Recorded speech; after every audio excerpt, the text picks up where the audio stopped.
Allez, bonsoir à tous. Normalement, ça fonctionne. On est hyper stressé, mais on va voir si ça marche. J'ai mes deux gardes du corps qui sont là. On vous a beaucoup trop teasé pour ce truc, donc ça a intérêt à être vraiment bien. Juste 2-3 petits mots avant de commencer. En gros, ce projet, c'est la suite de la petite ours qui a été organisée en octobre avec les ados. Du coup, la petite ours que les jeunes ont passée, on leur avait promis une veillée. Malheureusement, on n'a pas pu la faire parce qu'il faisait pas très beau. Et là, on a un ciel incroyable. Il n'y a pas énormément de choses à voir dans le ciel, mais eux, ils ont préparé des petites choses. Autant vous dire qu'ils sont super stressés, donc il va falloir, j'espère que vous allez être bienveillants et sympas avec eux. Voilà, que dire de plus?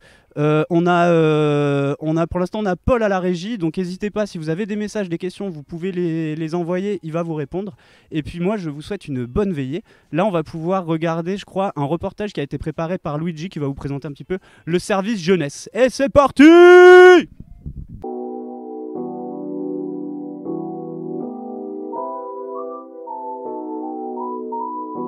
J'ai trouvé mon étoile.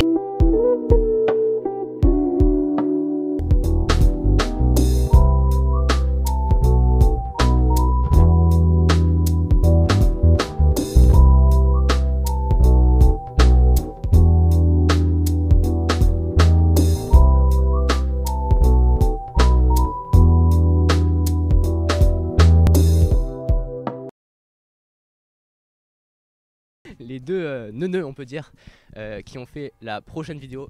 Donc je vous présente Edgy, Lilian.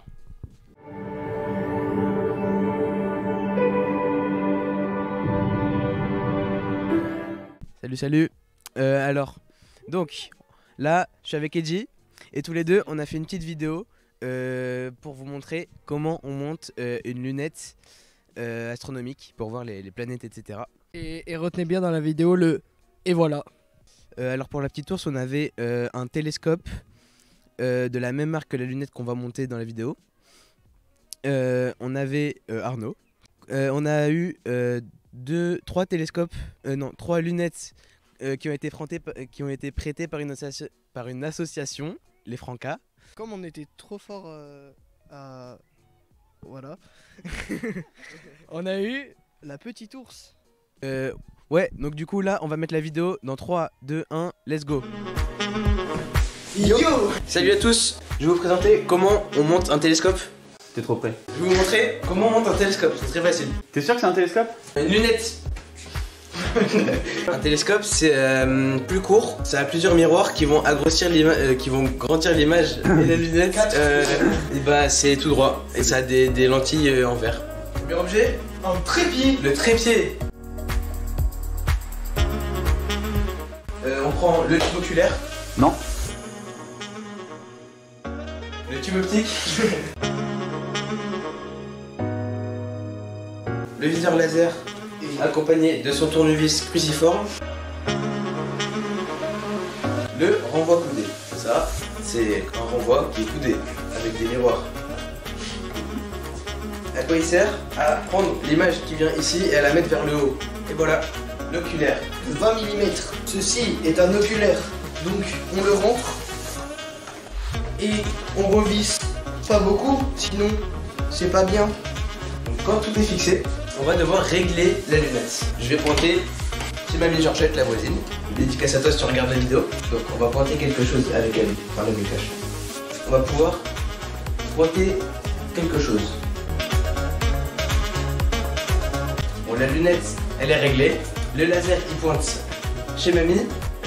Une fois que c'est fini, c'est fini. Allez, je rajoute 2-3 trucs. La lunette astronomique à la base, bah, c'était des lunettes de pirate. Le gars qui a eu l'idée de pointer vers le ciel, c'est Galilée. La lunette de Galilée, elle était pas plus puissante qu'un jouet qu'on peut acheter dans les magasins de jouets. Sauf que lui, grâce à ça, il a pu voir les 4 lunes de Jupiter que l'on a appelées les lunes galiléennes: Ganymède, Callisto, Europe et Io. Le matos qu'on utilise ce soir, c'est un télescope. Un télescope, comme l'a dit Lilian, c'est un système de miroir. Tandis que là, c'est un système de lentilles. Les lentilles, Ça se ce mange pas. légume rempli de fibres. Et ça, Ah ouais, il y a ça à dire, tiens. Pour définir son œil directeur, il suffit de faire un triangle avec ses doigts, avec les bras tendus, et de mettre un objet au milieu de ce triangle. Ici, la tête de Lilian. Quand vous fermez un œil, si la tête de Lilian sort du triangle, c'est que ce n'est pas votre œil directeur. Voilà. Alors, petite information sur les images qui vont suivre. Alors, c'est 100% des images réelles, à peu près, du télescope qu'on a juste à côté, que vous voyez pas, mais qui existe. Et le principal, c'est qu'il existe. Voilà, donc je laisse le micro à Luna. Un tonnerre d'applaudissements derrière vos écrans.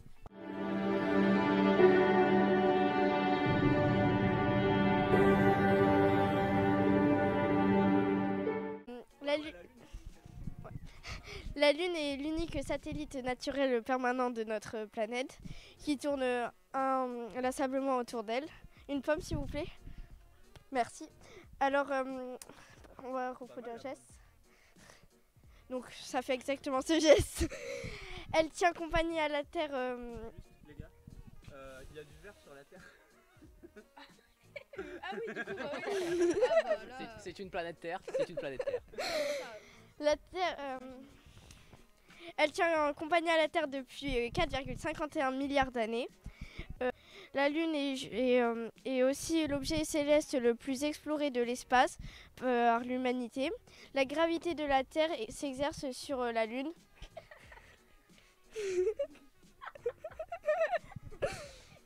Sans elle, la Terre oscillerait de matière erratique.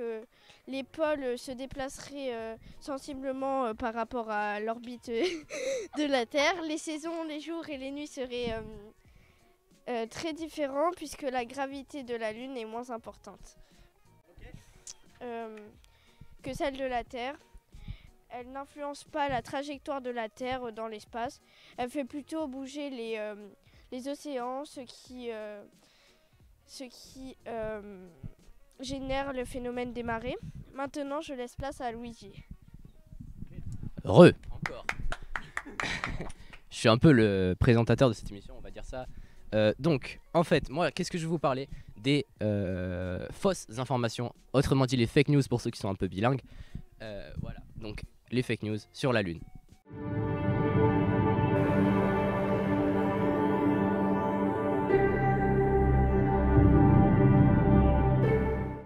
Par exemple, on n'a jamais marché sur la Lune. Bon, bah ça, on ne saura jamais. Je suis pas à la NASA. On verra bien. Mais moi, je vais vous dire comment reconnaître les fausses informations. Alors, est-ce que je dis maintenant? Je ne sais pas. Il y a des petits problèmes régie. C'est pas moi qui gère, donc forcément, c'est moins bien. C'est du direct. Alors, on va démentir les images. Alors, comment démentir les images? Alors déjà, ici, nous avons un drapeau. Alors, vous allez me dire, il n'y a pas de vent sur la Lune. Ben, en effet. Mais en fait, c'est juste qu'il y a des tiges de métal à l'intérieur. Donc, le drapeau, vous pouvez le mettre dans l'eau, dans la Garonne, dans la Dordogne, dans tout ce que vous voulez, dans le sable, la terre. Ben, il flottera quand même, il sera toujours comme ça. Ensuite, il y en a qui disent qu'il n'y a pas d'étoile là. Et ben, en fait... Ah, bah apparemment, je suis trop performant. Voilà. Donc les étoiles. Pourquoi il n'y a pas d'étoiles sur cette photo alors qu'on est sur la Lune? Normalement on devrait voir les étoiles dans le ciel. C'est le speech de Star Wars un peu. Donc qu'est-ce qui se passe? Quand il fait jour sur la Terre, vous voyez pas les étoiles. Sur la Lune c'est pareil. Sauf qu'il n'y a pas d'atmosphère. Donc forcément le ciel il est pas bleu. Voilà. Le prochain, qui est en effet une image qui a été pas mal diffusée sur internet, qui va s'afficher dans 3, qui est ici.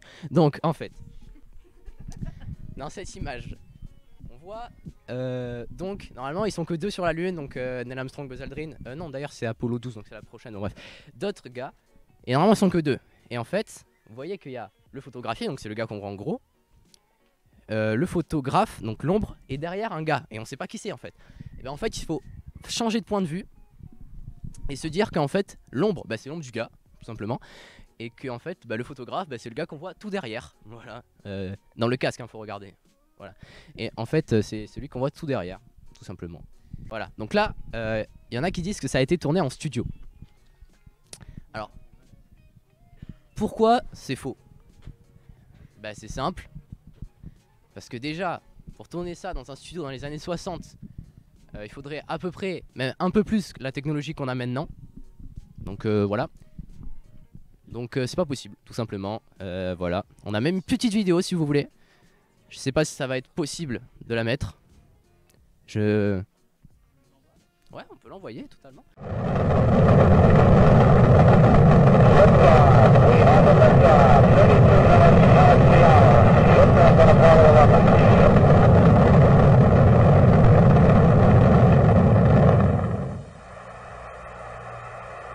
Down 2.5, picking up some dust. 30 feet, 2.5 down. Big shadow. 4 forward. 4 forward, drift into the right a little. 20, down a half. Contact light. Okay, engine stop. Houston, Tranquility Base here. The Eagle has landed. Roger, Tranquility. We copy you on the ground. You got a bunch of guys about to turn blue. We're breathing again. Thanks a lot. Okay, Neil, we can see you coming down the ladder now. I'm at the foot of the ladder. The limb footbeds are only depressed in the surface about 1 or 2 inches. I'm going to step off the limb now. That's 1 small step for man, 1 giant leap for mankind. So great you can't believe it. I believe it, Charlie. It's raining, John. Look at it go, would you, Charlie? You got all your steering, it's straight. Oh, this is going to be some kind of different ride.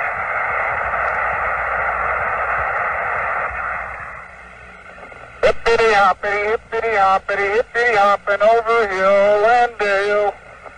Da da da da da da da da da. Da-da-da.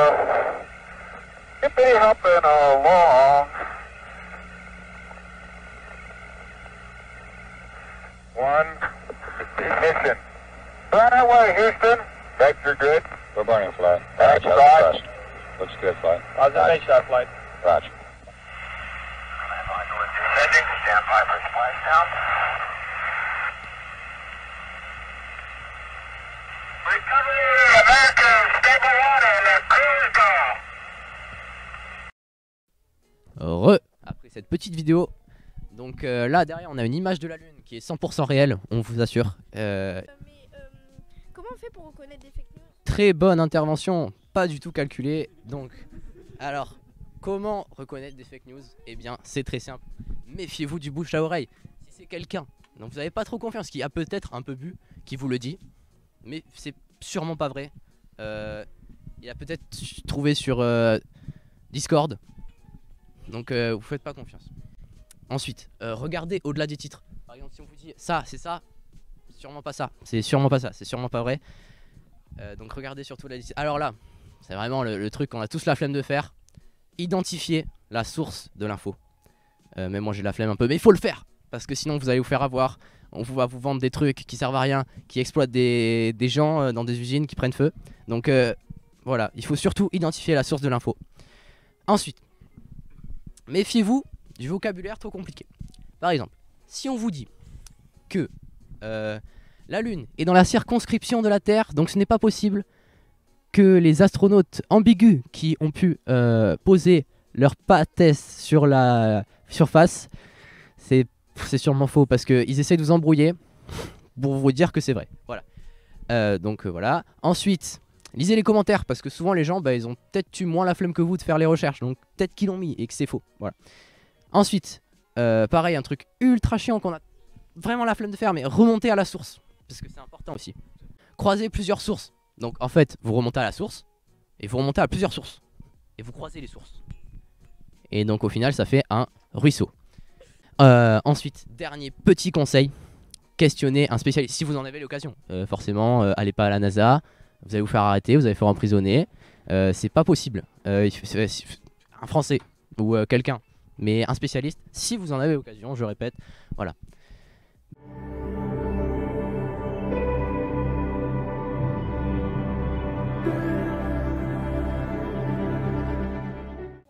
Salut, moi je suis là pour vous parler du système solaire. Donc le système solaire c'est quoi? Le système solaire est composé de plein de choses. Une étoile, un astre, du coup. L'étoile, bah, c'est le Soleil, bien sûr. De 8 planètes, donc 8 planètes, Mercure, Vénus, la Terre, bien sûr, Mars, Jupiter, Saturne, Neptune et Uranus. Bien sûr, il y a 5... Bien sûr, il y a 5 planètes naines. Donc, des planètes naines, c'est un type de planète. Il y a 214 satellites naturels qu'on appelle des lunes.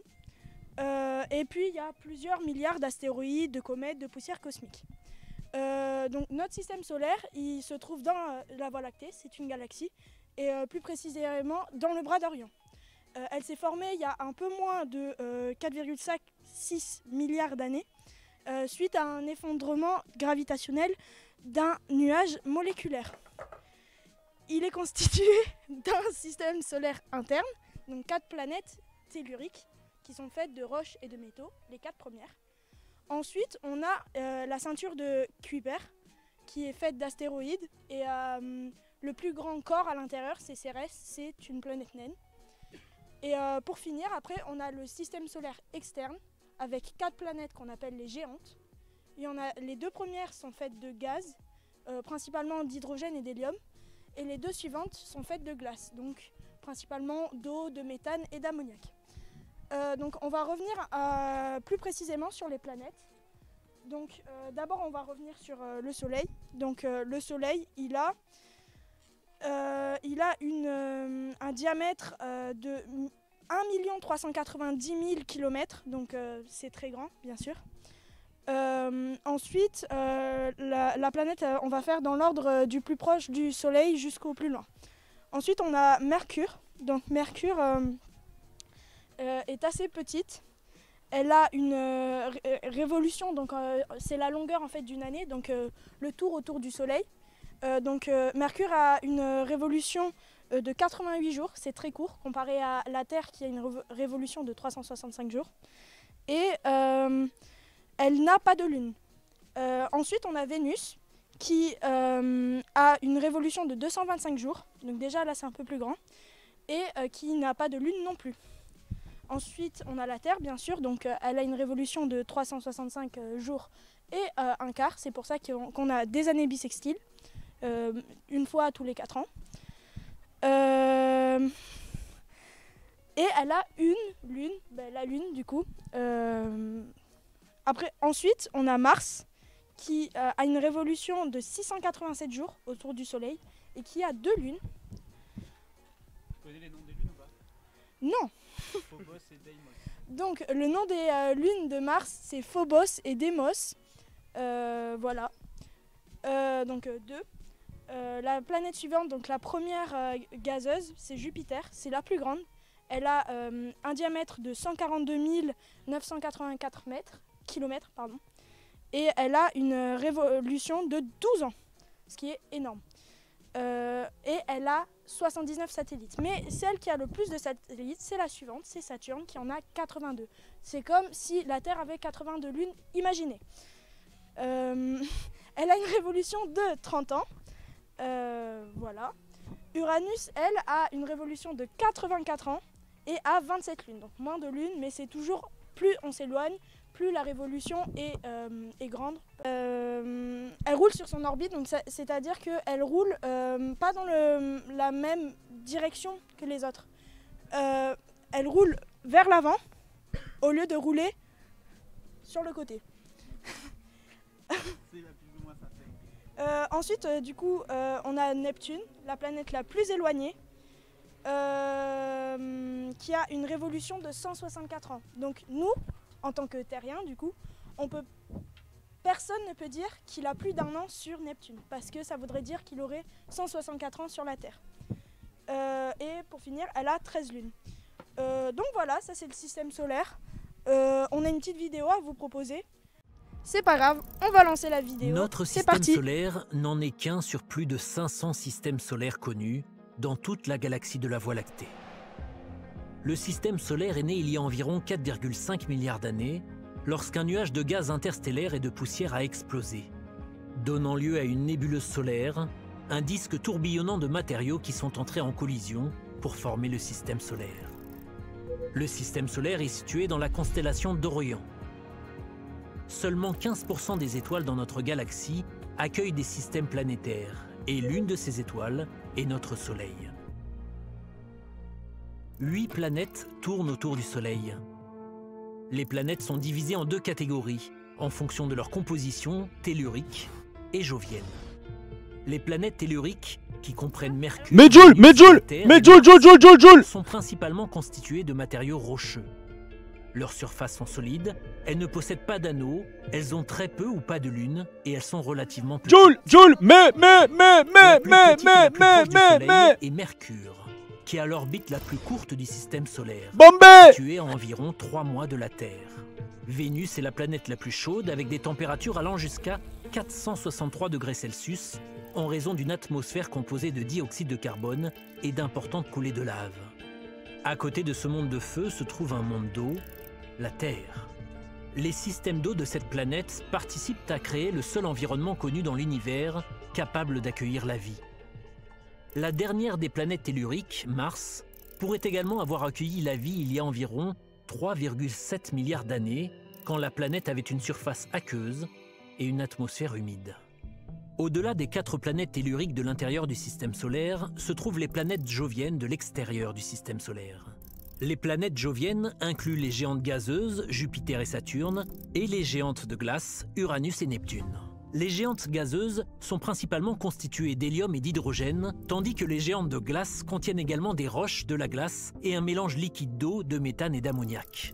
Les 4 planètes joviennes ont plusieurs lunes, un système d'anneaux et n'ont pas de surface solide. Elles sont immenses. La plus grande jovienne est aussi la plus grande planète du système solaire, Jupiter.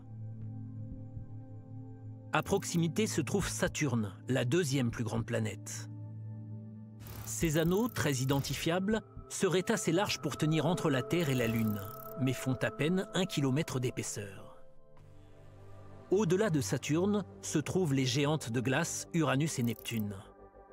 La plus grande de ces géantes, Uranus, est célèbre pour sa rotation sur le côté. À côté d'Uranus se trouve Neptune, la planète la plus extérieure du système solaire et aussi l'une des plus froides.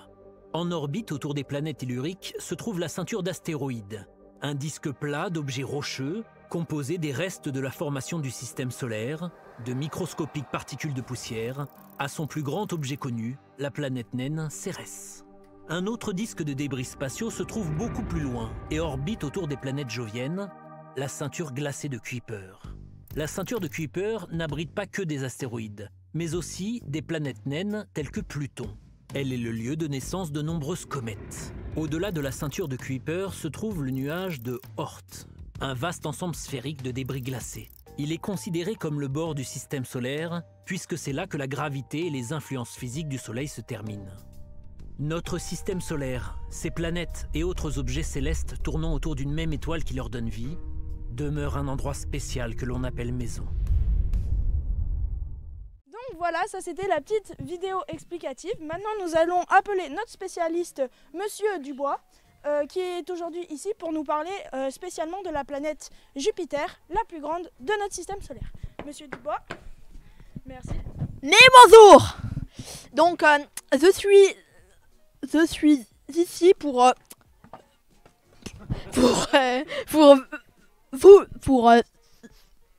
vous parler de la planète Jupiter. Donc Jupiter que nous pourrons voir quand la résiste sera prête derrière moi. Ça c'est Saturne.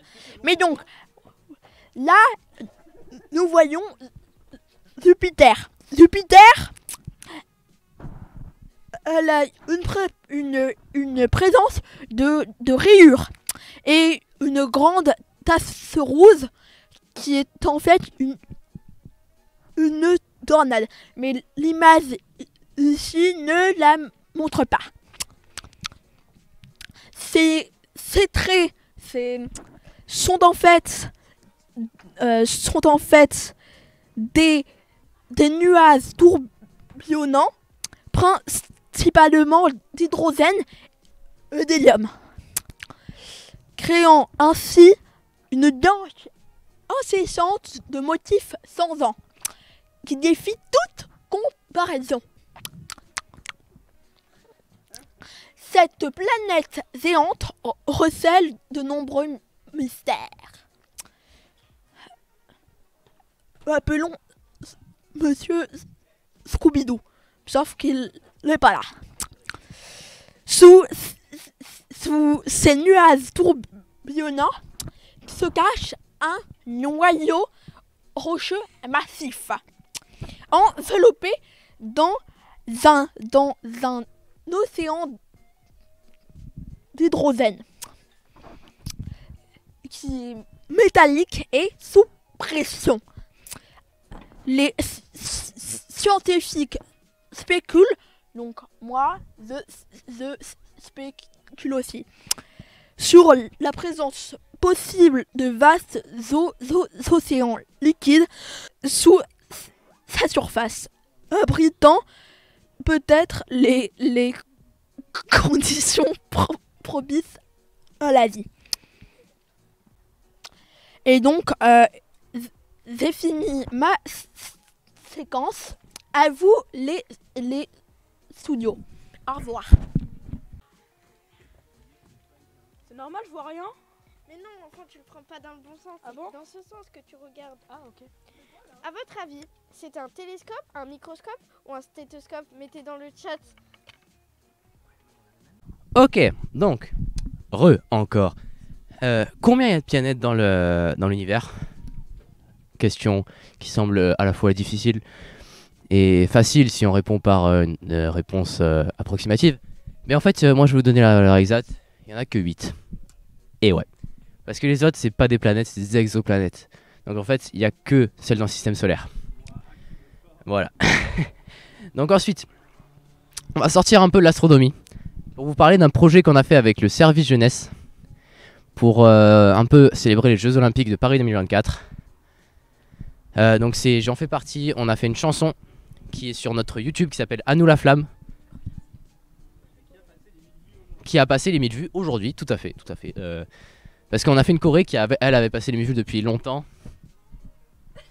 Voilà. Donc là c'est la chanson, donc c'est un peu les démonstrations de l'écriture. Donc elle va arriver dans très peu de temps. Et allez, on peut l'envoyer. Voilà, on sort un peu et on revient après sur l'astro.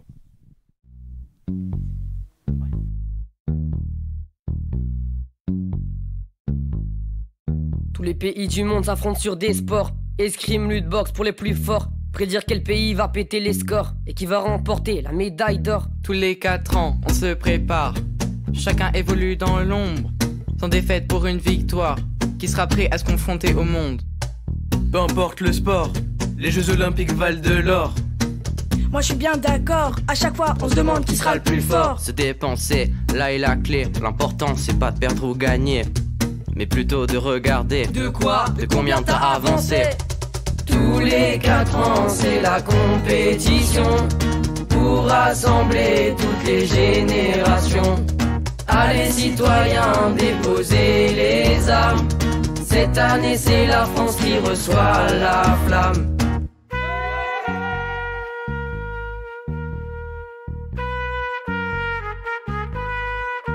Rassemblés par milliers de spectateurs, la famille, les amis devant la télé, apéro, canapé, puis s'affaler. On accueille même les plus grands amateurs. Les athlètes arrivent en musique, quel pays fera vibrer le public? Toutes les nations se mettent à trembler quand l'une d'elles s'approche de l'arrivée. Une compète en 2 équipes, olympiques et paralympiques. Les différences n'ont pas d'importance, chacun aura sa place au JO de France. Le handicap n'est pas un malus, voyons-le plutôt comme une force en plus. Chaque jour ils naviguent face au vent, Ce sont eux les vrais gagnants. Tous les 4 ans c'est la compétition pour rassembler toutes les générations. Allez citoyens, déposez les armes. Cette année c'est la France qui reçoit la flamme. Tous les 4 ans c'est la compétition pour rassembler toutes les générations. Allez citoyens, déposez les armes. Cette année c'est la France qui reçoit la flamme. Basketball, gymnastique, football, football, judo, judo, tir à l'arc, rugby, rugby, athlétisme, handball, handball, natation, beach volley. Paradiscipline, il en reste combien? 51, on arrête là.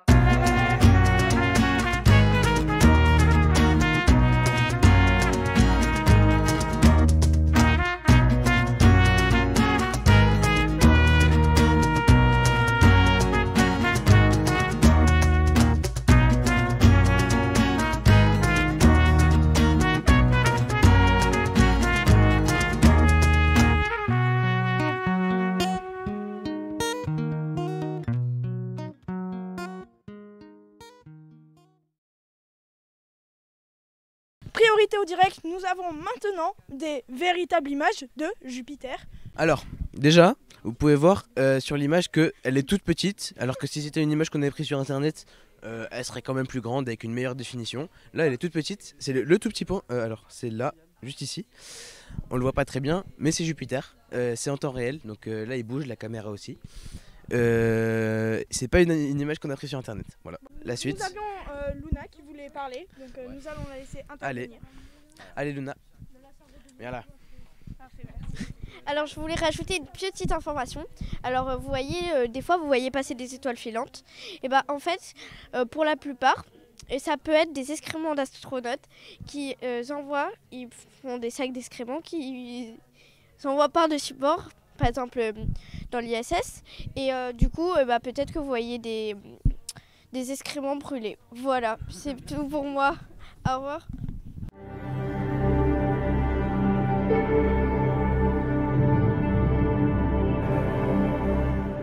Et bah bonjour, désolé on galère un peu avec le micro. Bon, bah moi c'est ma première apparition. Voilà, c'est l'heure de la FAQ. Voilà. Donc voilà, pour la fin, on va vous demander de nous poser des questions si vous avez des trucs que vous n'avez pas compris. Voilà, donc je vous dis, FAQ ça veut dire foire aux questions. Donc vous nous posez des questions dans le chat et on y répond, merci. Et voilà. Enfin, on essaye. Hein, oui, on va essayer parce qu'il y a des trucs qu'on n'a pas révisé non plus. Donc, bon. Voilà, c'est ça, c'est pas sorcier non plus. Hein. Merci Arnaud qui nous dit qu'on est des génies. Voilà, c'est gentil Arnaud. Ouais, c'est ça. Bon, du coup, voilà. Donc, on attend vos questions avec plaisir. Merci. Et aussi, pour tout à l'heure, pour la question de ceci, est-ce que c'était un microscope, un télescope ou un stéthoscope, je sais plus. Voilà, bon, en tout cas, voilà, pour les connaisseurs, c'était une lunette astronomique. Voilà, et c'était un peu trompé pour le coup parce que, voilà quoi. Voilà, petite blague, bien évidemment, on y croit. Tiens. Fait-il froid sur la Lune? Bah... Oui, en fait, si t'es au soleil, il fait pas froid du tout, mais genre vraiment pas. À quand le voyage dans l'espace? La réponse, bah on y est déjà un peu, non? Un peu beaucoup. On est déjà allé sur la Lune. C'est le plus loin qu'on a fait. On a déjà envoyé une navette sur Mars, un robot. Et on a aussi envoyé un satellite à l'autre bout du système solaire. Qui est toujours en voyage. Voilà, toujours en voyage, qui restera tant qu'il ne croisera pas... de débris. Il s'appelle... Je l'ai plus, toi, le nom. Ah, Voyageur 2. Voilà, Voyageur 2. Voilà, en direct de la Lune, derrière nous, là, on a bah, du coup la Lune en direct, voilà, pris par le télescope juste à côté de nous, que vous pouvez pas voir, mais il est bien réel. Question. Alors, question. De l'oxygène sur la Lune? Non, il n'y a pas d'oxygène sur la Lune, c'est bien pour... Quoi? Enfin, presque pas ou très peu. Parce que du coup, oui, il n'y a pas d'atmosphère. Pas d'arbre, pas d'eau, pas de vie. Rien. Voilà, et c'est pour ça que les astronautes ils sont obligés d'y aller en combinaison qui va leur donner de l'oxygène en permanence pour pouvoir qu'ils survivent. Wow. Le sol lunaire est composé de quoi? Nous n'avons pas l'information, pas que je sache. De roches lunaires, moi je... On va savoir tout de suite. Hein. Ah ouais, avec le téléphone, carrément, nous nous excusons pour ce petit instant. Il est composé essentiellement de roches cristallines qui ressemblent à des basaltes, qui sont aussi à l'origine, qui sont aussi d'origine volcanique. Big up à Wikipédia. Ouais. Non, là c'est pas Wikipédia, c'est Le Monde. Alors, bonne question. Nous savons qu'il y a eu une éclipse aux États-Unis il y a pas longtemps, il y a 2 semaines je crois. Du Niagara. Ouais. Ouais, c'est ça, à peu près. Quand alors la prochaine éclipse aura lieu le 12 août 2026 vers Bordeaux, du coup on pourra la voir. Qui sont derrière à la régie. Ils sont Ouais, très intelligents, big up la régie, on vous adore. C'est les meilleurs. Alors, quel est le plus grand volcan du monde? C'est le mont Olympe. Non, quel mont Olympe? Le volcan le plus grand, il est sur Mars et il mesure 9000 mètres, c'est le mont Olympe. Alors effectivement, c'est pas facile de faire du live internet en essayant de mettre plein de choses dessus. Alors ils avaient préparé plein de petits trucs. On avait que 2 jours pour faire ça. Et puis c'est hyper gênant, c'est hyper malaisant. On n'est pas forcément à l'aise de parler à une caméra, c'est difficile. Moi je trouve qu'il y avait quand même des choses intéressantes. C'était super cool. Merci à vous tous d'avoir participé à ce projet. Juste, on précise qu'en fait on est le service jeunesse des portes de l'Entre-deux-Mers, que pendant les vacances on est à Cambes. On profite aussi de ce petit moment pour faire un gros big up à Elodie qui est pas là cette semaine, mais qu'on va sûrement voir la semaine prochaine. Donc voilà, Elodie, sans elle, rien d'ici n'est possible. Voilà.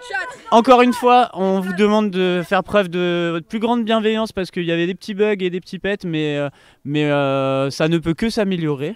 Et puis du coup, on vous souhaite une très belle soirée. N'hésitez pas à lever les yeux vers le ciel. Ce soir, il y a Saturne et il y a Jupiter qui est en train de se coucher. On la voit très bien. Elle est vraiment plein ouest dans la direction où le soleil s'est couché, donc elle est très belle à voir. Et vous avez évidemment la lune. Allez, à plus. Ciao. Au revoir.